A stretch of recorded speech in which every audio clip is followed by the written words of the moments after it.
Alright, so today we are doing an ignition coil on the SRX, the wife mobile.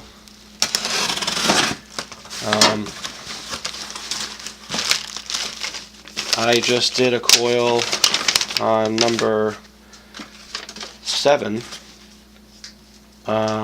seems like 2 weeks ago, and I did number 5 last fall.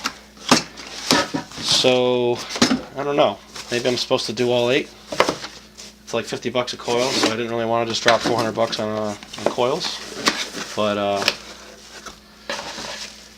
so this is my 3rd one. I guess if the next one fails in a week, I think I'll probably just do the rest of them at this point. But, although each time I replace one, I kind of thought that would be it for a while. So this is an AC Delco, Rock Auto. I think it might be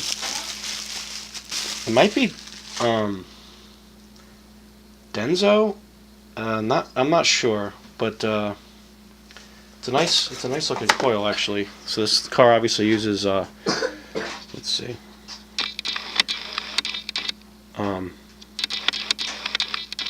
It doesn't want to focus, huh? Well, could always turn the focus knob. There. What do we got now? Yeah, so 8 coils, coil and plug. And looks like we're about ready to take the old one out. So let's go do that. Alright, so here we are. In case I wasn't clear before, the symptom is just a misfire. Kind of an intermittent misfire. And it's been the coil each time. I've done no real diagnosis, although I confirmed that on my scan tool it was at least a misfire. Didn't have a light, except for the first time I did when I did number 5. I had a P0305, I think, number 5. Number 7 had no light, and this one didn't have a light. Although I did get a P0300 multiple, but it was like a silent code, or it triggered but didn't actually set. Some weird thing. It was a very clear miss, so I found it odd that it didn't meet the requirements for a misfire. So anyway, this is really easy. All you have to do is remove this rubber-ish, it's probably not rubber, EPDM, I don't know what this stuff is, rubber-like coil cover. It just has 2 snap things. It basically just lifts right out like that, okay? And then you've got your coil. So you've got number 1, 3, 5, and 7, and the other side's 2, 4, 6, 8. So number 3 is going to be right here, and in the way is this wiring harness thing, so I will likely have to bend that up, which is pretty easy. All I really have to do is pull that Torx screw out and unplug the harness, and that's it. So let me get a Torx bit. Alright, got my Torx. I don't know what Torx size it is. What does this thing say? T30? I guess it's a T30. So, put them on the thing. Nope, let's throw it away. There we go. Okay, loosening them up. And like that screw out of there without dropping the screw or the bit.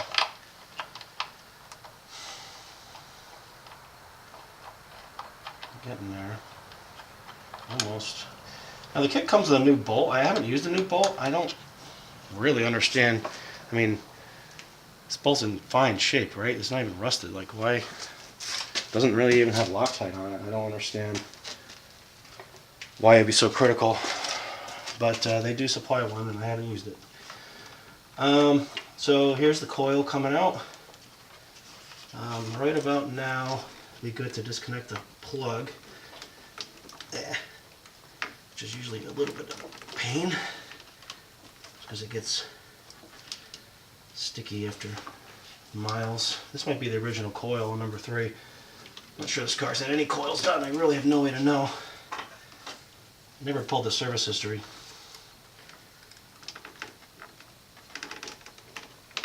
God. Yeah, that's always a fight on the harness. It really stays in there. See if I can pull this out a little bit more. And then, let's see. There we go. Okay, so that's the plug, and the coil slides right out. Alright, let's check it out here. Here we go. I don't know how much light there is there, but so there's some, every coil I pulled out has some staining. I did do the plugs in this when I got it, maybe 20,000 miles ago, maybe more than 20,000 miles ago. Obviously I had to pull the coil out to do it, and I didn't really notice or care about this staining. They probably all look like this. I don't know if it's indicative of really anything, but so that's the old coil. Alright, so now I'm gonna go grab the new one. Alright, so I'll try to do this on camera. So dielectric grease, right? Just kind of goober some into the end of the coil here. Okay, so you can see that.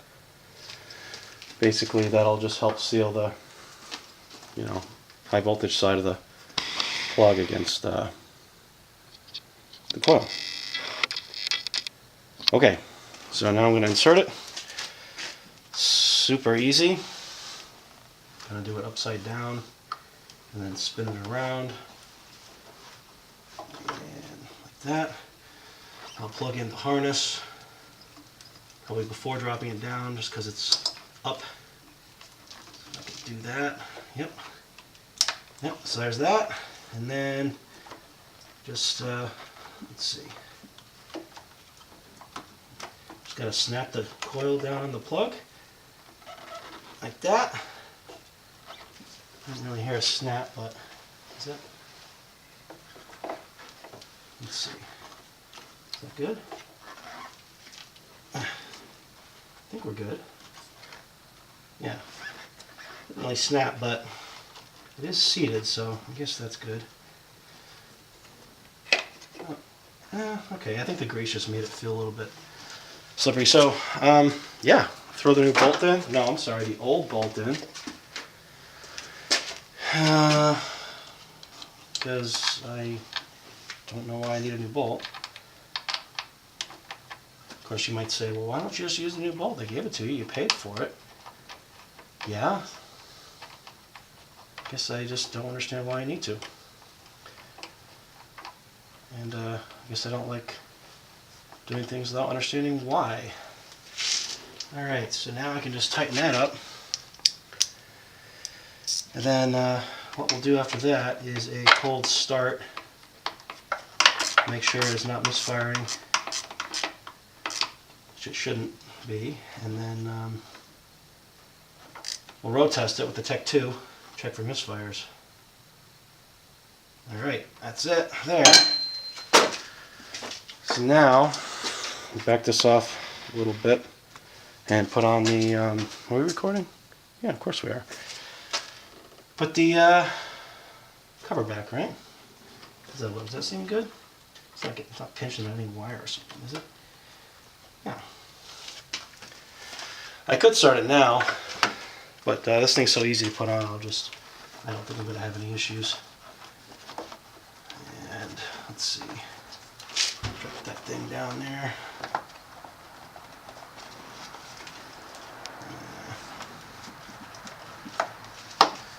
There's that. And then, let's see. There's that. So that's it. That was easy. 1 T30 Torx and hand tools. Alright. Well, I guess we'll do the honors on camera here. You just focus that for no good reason. Alright, let's do a cold start. Should be fine. Yep, still recording, buddy. Did you pause it then? No.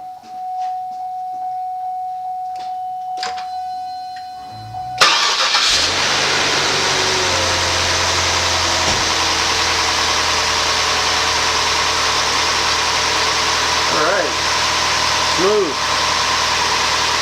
Yep. Alright. Well, next thing from here is a road test and little Tech 2 misfire graph. So we'll do that next. Okay, road test. Got the Tech 2. I did, when I started it, there were a couple of idle misses on number 1, which of course is the last coil, the front coil in the passenger side bank that I have not replaced yet. Now I've done 3 of them. Found that odd. I can actually hear it every once in a while. And I reset it, and I'm driving, and nothing. So I have a couple of theories here. I wonder if the earlier Northstars, I believe you really had to replace the coils in a bank. You really couldn't do them individually. And I wonder if there was a reason for that. I wonder if somehow the misfire detection is screwed up with new and old coils, but it's not that, because it actually is misfiring. It's not false detections, it was misfiring. So does the ignition performance vary somehow with new and old coils, where new coils cause other coils to perform suboptimally in the presence of the new coils where they wouldn't have before? I don't know that I understand that, but in any event, I'll do a couple of wide open throttle here. I don't know how much you can really see. This camera is getting heavy. Come to a stop here, middle of the road, of course. All right, and full throttle.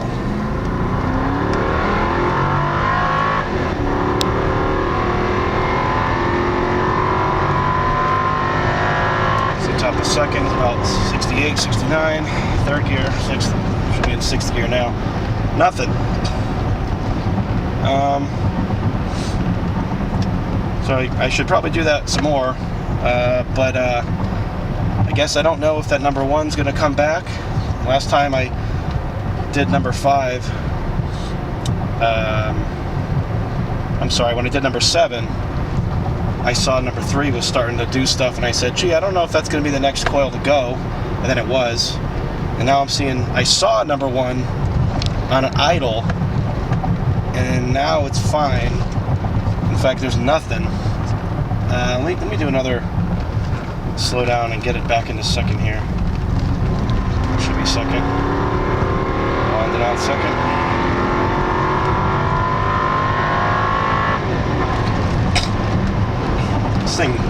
This thing's geared too tall for the size of tires it has. It's got 323s, which I think work pretty well with the 18s, but this has the 20-inch package, and they're so tall that this thing could use like a 342 or maybe even shorter gearing. But anyway, there's nothing on that graph still after I reset it from the few idle number 1s. Don't know what this means. Try getting it down into second again here on the straightaway.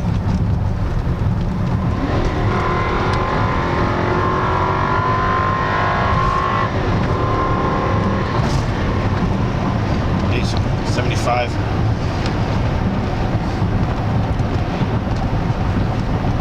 So you could probably use a shorter first gear and a shorter 6th gear.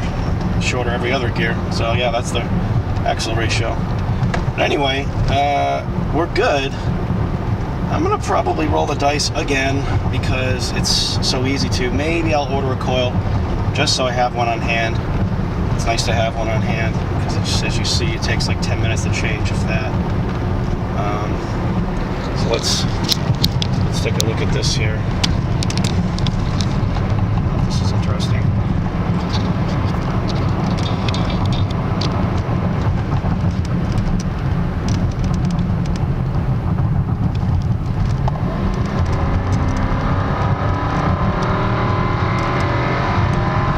Uphill now.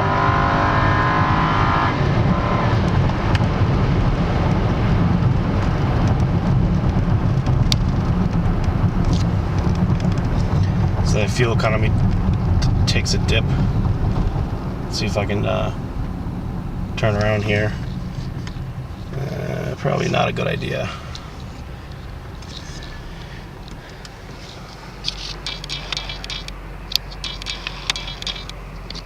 Alright.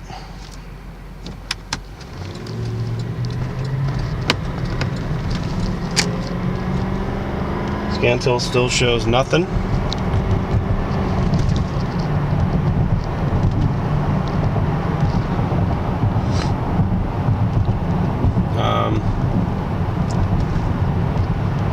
Yeah, I'm gonna turn it off, drive her around a little more, and maybe turn it back on if there's anything going on, or when I get home. All right, I thought I'd do a little 0 to 60. Let's go. Whoa.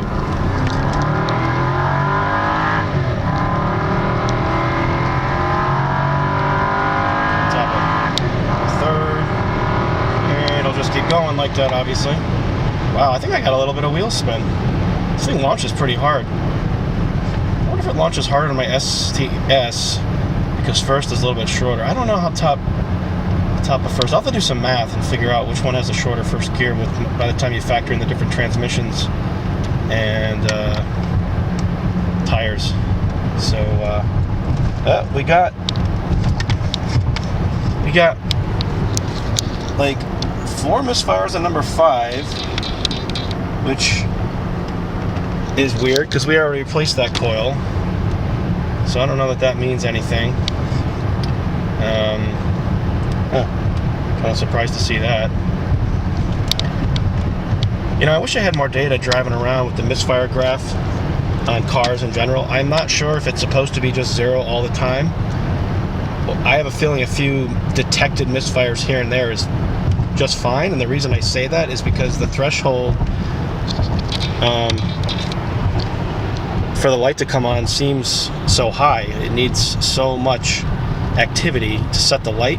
That tells me that as sensitive as the CAT function is to misfires, you would think that the threshold would be set in such a way as to make sure that there is absolutely no CAT damage or other inefficiency caused by misfires. So the fact that they allow quite a bit to happen without setting the light tells me that it's probably not abnormal to have a couple detections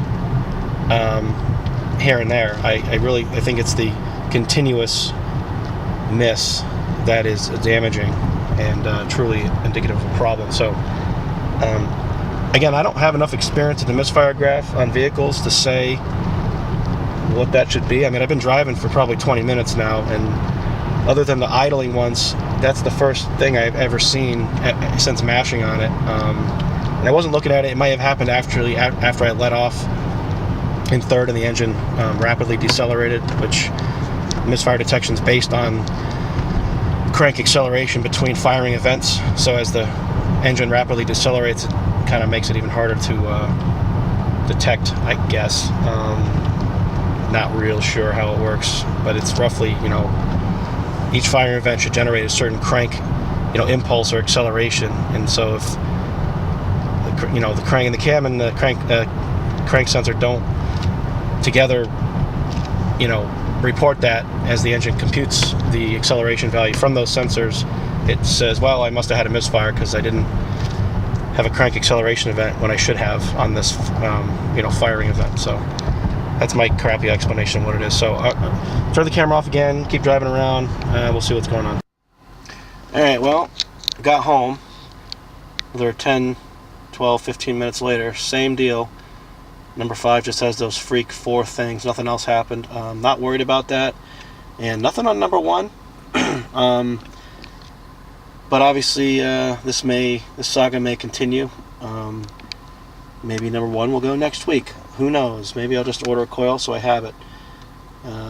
Maybe it just needs the passenger bank completed as an all new. I don't know. Maybe I should have just done the whole bank.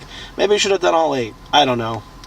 Anyway, that's kind of it. So, I guess that's it. Thanks.